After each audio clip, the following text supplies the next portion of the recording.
Hey gang, it's your boy Unat Leiden again. Hello. So tonight, thank you to everybody who responded. I am going with the number 45. Thank you, Kelsey Sorwhitey, one of my old Chicago dog connections. So yeah, she gave the number 45, and you will get page 45 from Charles Bukowski's book, Come On In. This title of this poem is Half a Goldfish. All right. We were out on the town and we went to this nice house, lovely couple, etc. Anyhow, there were 7 or 8 of us, and a jug of really cheap wine came out, and then some snacks, and then the man got up and came back with 3 live goldfish and said, "Watch this." And he put them in a large fish tank. The next thing I knew, there were 6 or 7 heads down there glued to the fish tank, including my girlfriend's, and the soft light from the tank shone on all the faces, and in all the eyes, and one of the men went, "Ah," and one of the girls went, "Ooh." Some terrible thing was eating the goldfish. Then somebody said, "Look, there's just half a goldfish left, and he's still swimming around." I said, "Why don't you fucking party animals get up off that rug and help me finish this cheap wine?" 12 or 14 eyes turned and looked at me. Then, one at a time, the people moved away from the fish tank and came back and sat down at the table again. Then they began a discussion about the merits of little literary magazines.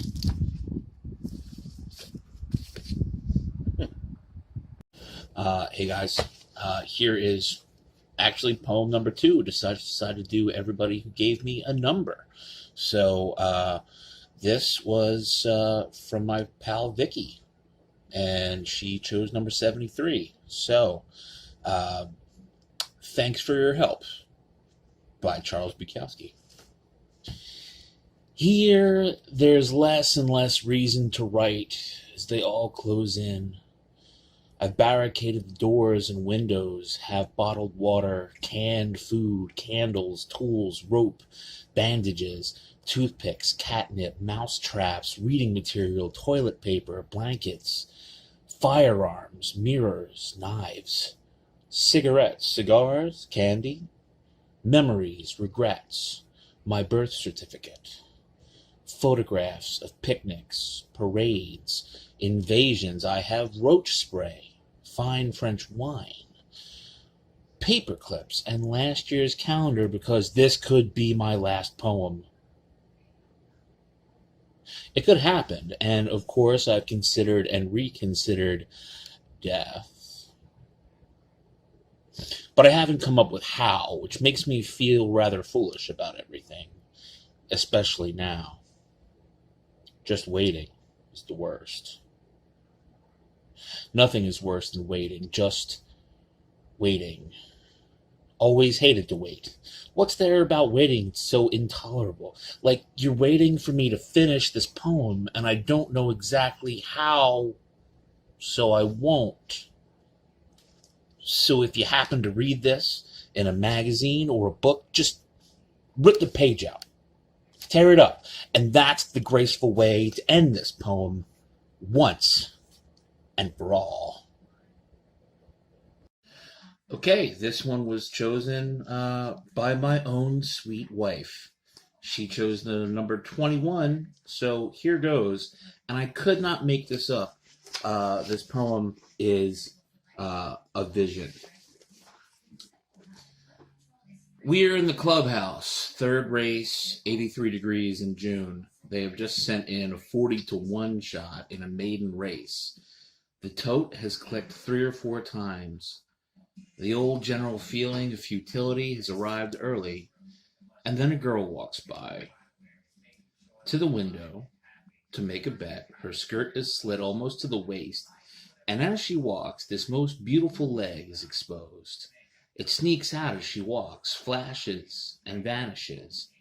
Every male in the clubhouse watches the leg. The girl is with a woman who looks like her mother, and her mother keeps close to the side of the skirt that is slit, trying to block our view.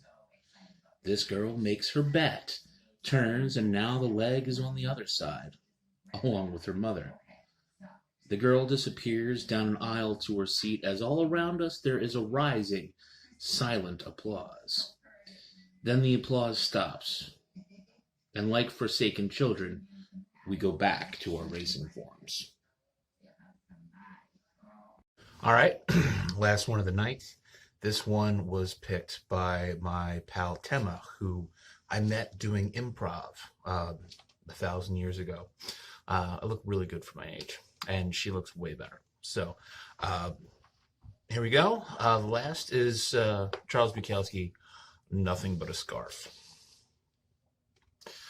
Long ago, oh, so long ago, when I was trying to write short stories, and there was one little magazine which printed decent stuff, and a lady editor there usually sent me encouraging rejection slips. So I made a point to read her monthly magazine in the public library. I noticed that she began to feature the same writer, for the lead story each month. And it pissed me off because I thought that I could write better than that fellow.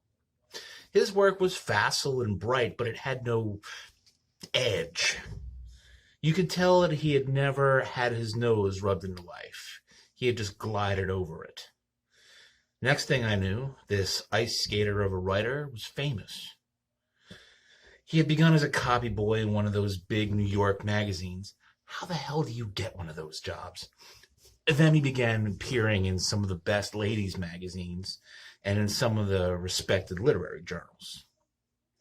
Then, after a couple early books, out came a little volume, a sweet little novelette, and he was truly famous. It was a tale about high society and a young girl, and it was delightful and charming and just a bit naughty. Hollywood quickly made a movie out of it, and the writer bounced around Hollywood from party to party for a few years. I saw his photo again and again, a little elf man with huge eyeglasses, and he always wore a long, dramatic scarf. But he soon went back to New York and all of the parties there. And he went to every important party thereafter for years, and to some that weren't very important. Then he stopped writing altogether and just went to parties. He drank or doped himself into oblivion almost every night. His once slim frame more than doubled in size. His face grew heavy, and he no longer looked like the young boy with a quick and dirty wit, but more like an old frog. The scarf was still on display, but his hats were too large and came down almost to his eyes. All you noticed was his twisted, lurid grin. The society ladies still liked to drag him around New York on each arm, and drinking like he didn't live to enjoy his old age. So he died and was quickly forgotten. Until somebody found what they claimed was his secret diary and novel. And then all the famous people in New York were very worried, and they should have been worried, because it was published, out came all the dirty laundry. But I still maintain that he never really did know how to write. Just what and when and about whom. Slim, thin stuff. Ever so long ago, after reading one of his short stories, after dropping the magazine to the floor, I thought, Jesus Christ, if this is what they want from now on, I might as well write for the rats and the spiders in the air and just for myself. Which is, of course, exactly what I did.